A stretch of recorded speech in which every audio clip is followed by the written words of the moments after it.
सच बताएं, ये सारा खेल भगवान का है। बिल्कुल गूढ़ बात। इस बात के अधिकारी सब लोग नहीं हैं, फिर भी मैं आपको अधिकारी मानकर बता रहा हूं। कहो तो बताऊं, वरना ये बातें बताने की कम है। जो अधिकारी भक्त होता है उसे ये बात कह दी जाती है, पर मुझे लाऊं ये भी भगवान की मर्जी है।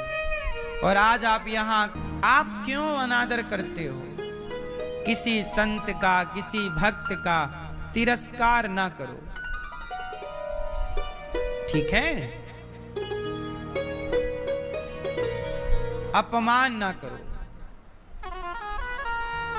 चुगली ना करो, निंदा ना करो। इससे आपको पाप लगता है। हम केवल संतों के लिए नहीं, हम तो ये कहते हैं अपने पड़ोसी की भी निंदा मत करो। किसी की निंदा से बचो। निंदा करना एक पाप है। सीता मैया चोरी हो गई, राम जी खोज रहे हैं सीता सीता। अब ऊपर से शंकर जी और माता सती जा रही हैं आकाश मार्ग से, और राम जब खोजे सीता सीता सीता, तो शंकर जी समझ गए कि प्रभु की लीला है। प्रणाम किया, जय हो प्रभु। पर माता सती को डाउट हो गया। सती कौन है? शंकर जी की पत्नी। सती कौन है? शंकर जी की पत्नी। माता सती को डाउट हुआ कि राम होते तो खुद की पत्नी का पता ना लगा लेते। अब बताओ, राम जी भगवान हैं कि नहीं? मैया, ओ पंचायती मैया, हो गई पंचायत? और कर लो उचक उचक के पंचायत। नहीं,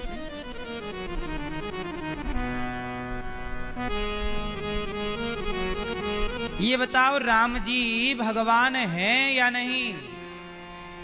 तो पत्नी का पता क्यों नहीं लगा पाए? भगवान है। देखो राम जी भी रो रहे हैं। सती जी बोली आपको कैसे पता? राम जी बोले हम सब जानते हैं। अब राम जी ने अपना रूप दिखाया, माता सती समझ गई कि तो सही में भगवान है। अब तो माता सती जी बोली बड़ा गड़बड़ हो गया। शंकर जी समझा रहे थे और हम समझी नहीं। अब जहां देखें माता सती, वहां सीताराम, वहां सीताराम। अनेक रूप रूपाय विष्णवे प्रभु विष्णवे। अनेक दर्शन, अनेक तरह से भगवान का दर्शन होने लग गया। और प्रेम से माता सती अपने नेत्रों को बंद करके आगे चलने। देखो, राम ने जब दर्शन दिया तो माता सती ने नेत्र बंद कर लिए, देखा नहीं। जिद्दी है ना। उन्होंने कहा कि मैंने जैसा सोचा है वैसा तो हुआ नहीं। अब शंकर जी के पास गई। शंकर जी ने कहा ले आई परीक्षा। सती माता ने कह दिया ना, मैं तो ऐसी गई थी, घूम फिर के आ गई, कछु ना परीक्षा ली न गुसाई, मैंने कोई परीक्षा नहीं ली। शंकर जी ने ध्यान लगा के देखा, पूरी पिक्चर सामने आई। भगवान शिव ने कहा कि देवी तुम मेरी पत्नी हो और तुमने मेरी माता का रूप बना लिया। माता मतलब सीता। शंकर जी बोले सीता को मैं अपनी माता मानता हूं, तुमने मेरी माता का रूप बना लिया पत्नी होकर, अब तुम्हें पत्नी रूप में कैसे स्वीकार करूं? तो भगवान शिव ने माता सती का परित्याग कर दिया। जब माता बन गई तो पत्नी के रूप में कैसे स्वीकार? जब तक जियोगे अपमानों के थपेड़े को सहना पड़ेगा। इसलिए कोई कितना भी अपमान करे, करने दो, आप अपने लक्ष्य को छोड़िए मत, करने दो, क्योंकि सम्मान मुर्दों का है।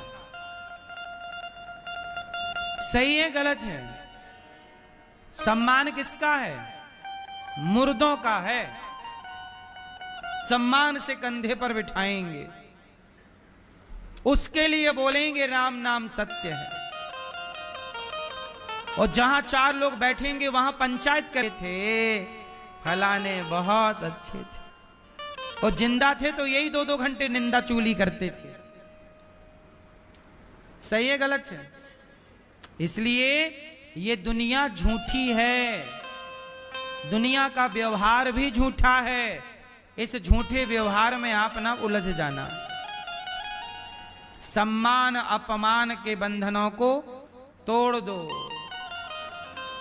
शंकर जी भरी सभा में बैठे, खड़े नहीं भये, भरी सभा में दक्ष ने अपमान किया, भगवान शिव ने कोई उत्तर नहीं दिया। कोई हमें गाली दे तो हमें उसका रिप्लाई करना चाहिए। शंकर जी को भरी सभा में अपमान होता रहा, एक शब्द पलट कर नहीं कहा। ये शंकर जी हैं, चाहते तो तीसरा नेत्र खोलते, एक नजर उठाकर देखते, जलकर भस्म हो जाता दक्ष। लेकिन भगवान शंकर इतने ताकत रखने वाले, अपमान सहते रहे, सहते रहे, सहते रहे। हमारे भगवान ने सहना सिखाया है। तुम रोज शंकर जी के मंदिर जाते हो पर सीखते कुछ नहीं हो। शिव जी सहते हैं अपमान। तुम्हें जरा कोई अपमानित कर दे, मुंह बन जाता है तुम्हारा। सहते नहीं हो, सहा करो। शिव जी सिखाते हैं सहनशील बनो।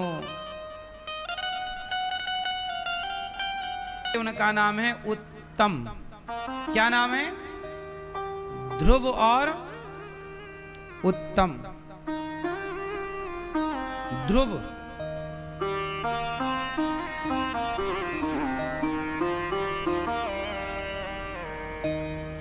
ध्रुव जी छोटा उत्तानपाद जी हैं, राजा हैं। जाओ बैठ जाओ। अब दौड़ कर पिता की गोद में गए बैठने। जैसे ही बैठे तो पास में सौतेली माता खड़ी। ध्रुव जी का हाथ पकड़ा और पिता की गोद से उतार के नीचे गिरा दिया। तो इस गोद में बैठने का अधिकारी नहीं है पुत्र, जा पहले तपस्या कर। जाओ तपसाराध्य पुरुषम तस्यैवानुग्रहेण मे गर्भे त्वं साधयात्मानं यदिच्छसि नृपासनम। जाओ तपस्या करो।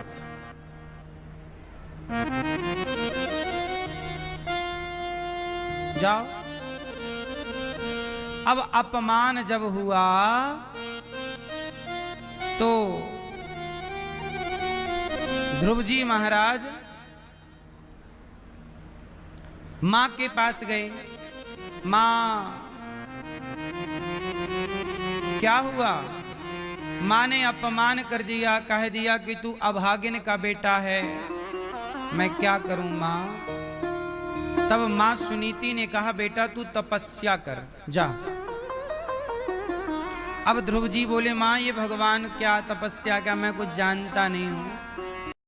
तो भगवान में डूब जाने का नाम व्रत है। ये नहीं कि कोई जबरदस्ती तुमसे कहे कि आज नहीं खाना, एकादशी के दिन चावल नहीं खाना चाहिए, ठीक है? तो भगवान के चिंतन में ध्रुव जी डूब गए और ऐसे डूबे पता ही नहीं चला, कब सवेरा कब शाम। ऐसे ध्रुव जी ने दूसरा माह लगा, 6 दिन में एक बार, तीसरा माह लगा 9 दिन में एक बार, और भगवान में मन लगाए। भगवान 5 महीने में, 6ठा महीने लगते ही देवराज इंद्र का सिंहासन हिला। इंद्र ने कहा प्रभु सिंहासन क्यों हिला? भगवान बोले मेरा भक्त समाधि लगाए खड़ा है। तो इंद्र ने कहा जाकर दर्शन दो। भगवान बोले ध्रुव जैसे भक्तों को मैं दर्शन देता नहीं, मैं स्वयं ध्रुव जैसे भक्तों का दर्शन करता हूं। और भगवान ध्रुव जी के आगे प्रकट हो गए। ध्रुव जी से कहा पुत्र कुछ वरदान मांग लो। ध्रुव जी ने कहा प्रभु मां ने कहा था तपस्या करने का, आप आ गए, अब क्या चाहिए? भगवान ने कहा कि तुमने हमें भजा है, तुमने हमें पुकारा है, तुमने जगत से संबंध तोड़ के मेरे से जोड़ा है। जाओ बेटा, मैं तुम्हें 36,000 वर्षों का राज्य देता हूं। अब जाओ, मैं तुम्हें लंबा जीवन देता हूं और तुम आखिरी में मेरे धाम आना। जाओ, तुम दीन दुखियों की सेवा करो। ध्रुव, मैं प्रसन्न कब होऊंगा? तुम्हारी तपस्या से तो मैं प्रसन्न हूं, पर जब तुम राजा बनकर दीन दुखी की सेवा करोगे, समाज की सेवा करोगे, तब मैं और अधिक प्रसन्न होऊंगा तुमसे। जाओ। ध्रुव जी को सेवा का ध्रुव जी ने योऽन्तः प्रविश्य मम वाचमिमां प्रसुप्तां संजीवयत्यखिल शक्तिधरा स्वधाम्ना स्तुति की अन्यास्त हस्त चरण